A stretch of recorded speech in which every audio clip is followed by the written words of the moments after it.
Jika prosesnya penuh dengan intimidasi, apalagi dugaan kecurangan, pelanggaran etika atau politisasi bansos, intervensi kekuasaan, maka tidak bisa dianggap serta-merta pemilu selesai saat pemilu telah berakhir jadwalnya. Karena belum menggunakan instrumen hukum yang telah digunakan, disiapkan, disediakan oleh undang-undang, sudah menuduh pemilu ini curang.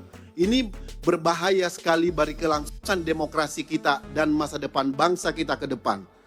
Mau mengoptimalkan pengawasan fungsi komisi atau interpelasi atau angket ataupun apapun supaya pemilu ke depan, kualitas pemilu ke depan itu harus ada hal-hal yang dilakukan dengan mengkoreksi aturan-aturan kita maupun mengoptimalkan pengawasan kita. Terkait dengan hak angket, saya kira hak angket kita paham semua bahwa ini adalah hak konstitusional kita.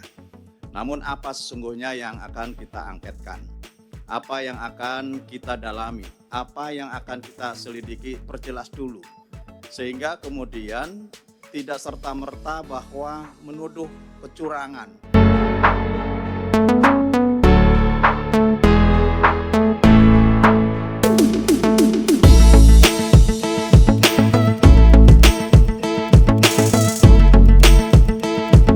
Keadilan, tanggung jawab, dan etika yang tinggi.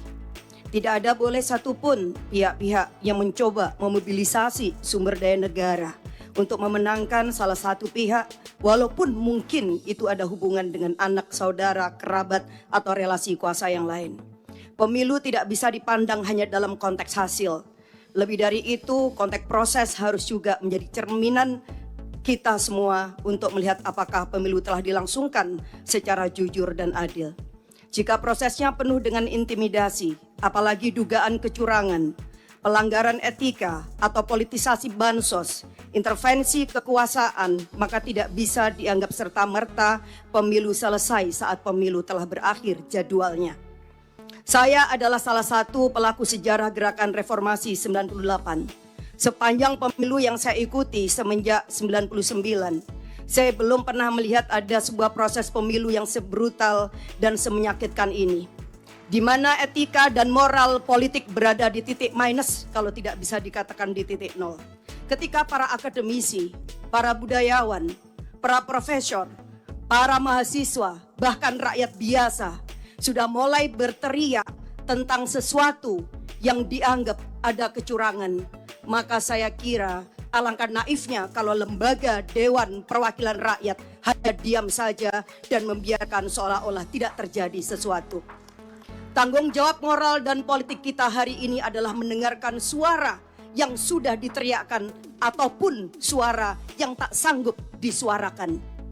Silent majority saya kira akan sepakat dengan kita untuk melakukan langkah-langkah konstitusional, apapun langkah-langkah itu. Dan hari ini kami menerima begitu banyak aspirasi dari berbagai pihak bahwa DPR hendaklah menggunakan hak konstitusionalnya melalui hak angket. Dan melalui hak angket inilah kita akan menemukan titik terang seterang-terangnya, sekaligus juga mengakhiri berbagai desas-desus kecurigaan yang tidak perlu. Terkait dengan hak angket, saya kira hak angket kita paham semua bahwa ini adalah hak konstitusional kita. Namun apa sesungguhnya yang akan kita angketkan? Apa yang akan kita dalami? Apa yang akan kita selidiki? Perjelas dulu.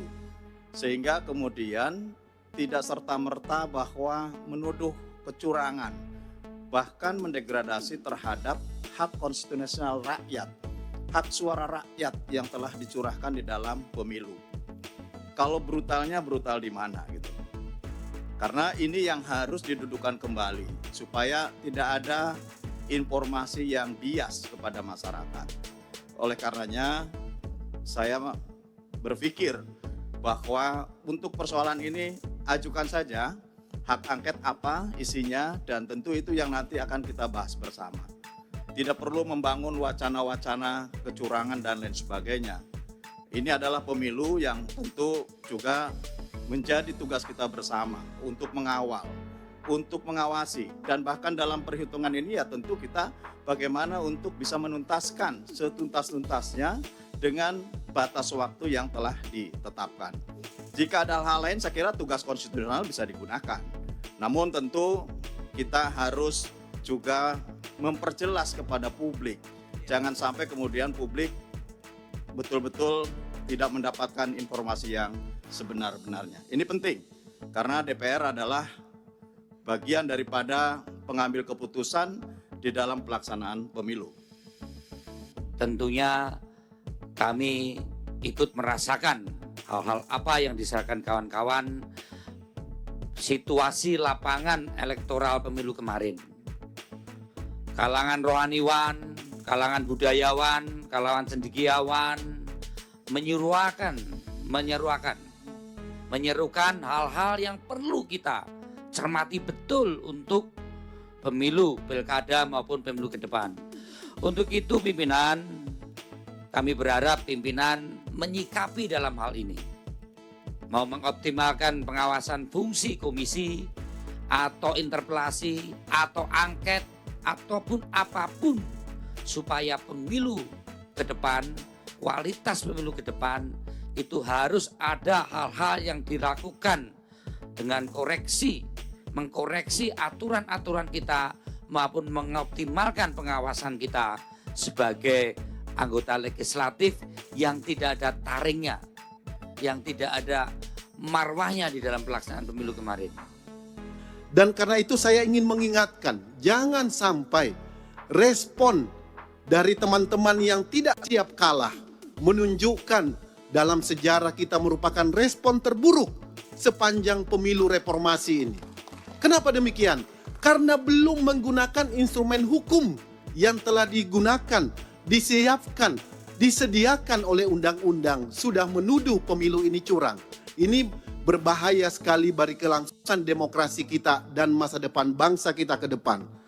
Yang ketiga, yang saya ingin sampaikan bahwa sebagai anggota DPR seharusnya kita mengetahui tentang tata laksana pembahasan APBN kita.